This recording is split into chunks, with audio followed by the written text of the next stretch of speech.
Welcome back, it's Luke here from Built by the Trade, and I'm going to get straight into it today. And today it's about quoting and what we do about quoting, and from start to the actual process of giving a quote.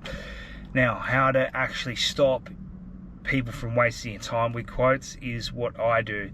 So when someone calls into the office and they want a quote, after gathering their information, there should be a script.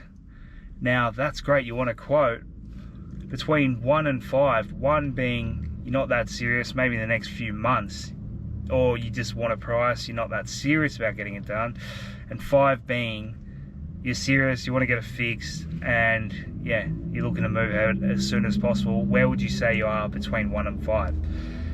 From 3 to 5, I definitely want to attend soon and get this quote rolling. And then 1 being 1 to 2 is something that, look, if they say 1 to 2, yeah, look, great, that's great, but the best thing would be when you've got a clearer mindset of when you're going to do the works, give us a call back then. This is going to save you and your technicians a considerable amount of time, instead of just running around giving out quotes, especially if you're giving them out for free, which most people are. Another thing you should have on the call script when someone calls you is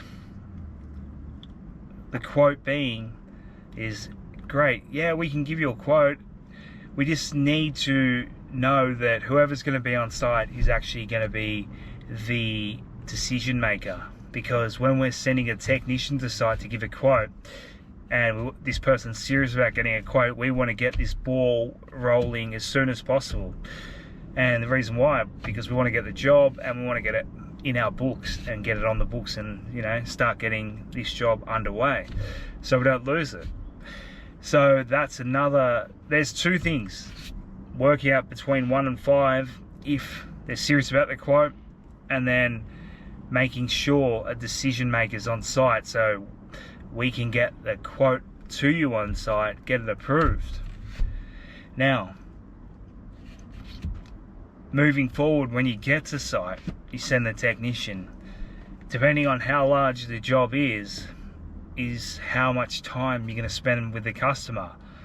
You're not just going to roll into a job and drop a 20 grand quote in 5 minutes because the customer doesn't know you. You've not built any rapport. The customer thinks you're just throwing numbers out of your head. So you're going to go there, and what you're going to do is when you greet the customer, speak with them, they're going to tell you all about this whole job they need done, and you're going to go back and forth with the customer, but you got to have it so you can actually spend over $10,000. You're going to spend an hour minimum with the customer, hour to an hour and a half, maybe even 2 hours, just to get this $10,000 job in the books of your company. Because the thing is, they don't know you haven't built any rapport. Once you spend that amount of time with someone, they can see, they get a feel for you, they get trust, and they start to say, oh, I actually trust this guy, I can see that he's actually invested in the job, he's got some good ideas, solutions, and they start to get a feeling for who you are, who's going to be doing the job, and they want to make sure that you actually can do the job as well. So over 10 grand minimum, hour and a half, I'd say, because if you're not spending that time, you've got a good chance that you're going to lose the job. What I would also do when you're with the customer, after going through the whole job, and depending how you're going to present the quote. So what I mean by presenting the quote is either are you going back to your truck and working out the quote and then presenting on site, or are you going back to the office, going to your office, working out the quote, then emailing the quote. And that can be good and can be bad as well, because you're also allowing a lot of time in between you sending the quote to them, looking over the quote. So there's a few different options. You can, on site you can present the quote, and that's going to take a considerable amount of time, especially after building a rapport. Or you can go back to the office, then come back and present the quote to them on site. even though I haven't presented the quote on site and it's been over like 10-15 grand over that, I have got those jobs approved and over the line. Now, the way that I've done that is when I've written everything up in the quote, I either draw like a rough sketch of a bird's eye view of the actual property and what I'm going to be doing, and I color it in and make it look good, and then it shows that, you know, this is how I'm going to do the job. They've got like a mud map basically of how the job's going to be done. There's another little trick I'll give you. There's I can't remember the name of it, but off the top of my head, but there is an app that you can go in and record yourself speaking about the quote.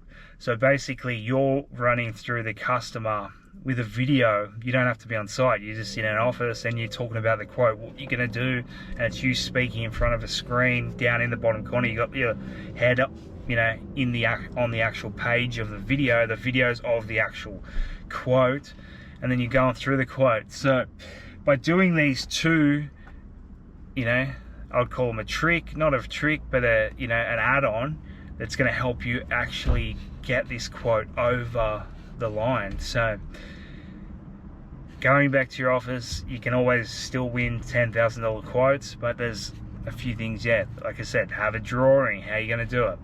After already spending the hour and a half with the customer, and then also having the video with the quote about the actual job and your face on the video talking about the job. I've won big jobs doing that. So the best solution though is always presenting it to the customer once the price has been settled on your quote, and what you're going to go ahead with is always, you know, make another booking for you to go back to site and present it to them. If they go, oh, just send it through as an email, just say, no, we don't want to just send it as that, because, you know, you probably won't understand it. We want to actually present it to you so we can go back through the quote with you and you totally understand it, so we're on the same page. And then they'll go, oh, you know, 95% of the time they'll want that. And that's, if you get that, you've got a good chance of actually getting the job. So there's some little tips and tricks that you can add into your quoting process to move it from just a standard quote to actually getting the quote approved over the line. So at the start, let's just wrap it up here.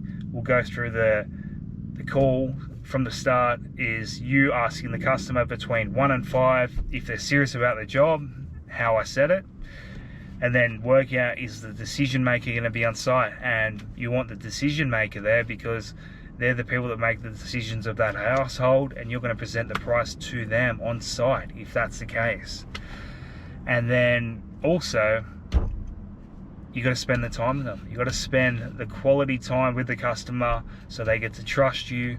They get to see who you are and get a feel for you that you're going to be the right person to fix this issue for them.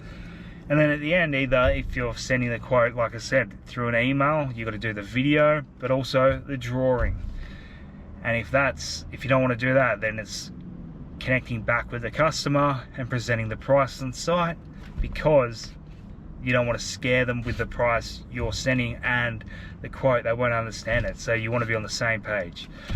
So I hope today you've learned something from us, and I'll be back with a video next week. And like and subscribe to the channel. I'll see you on the next one.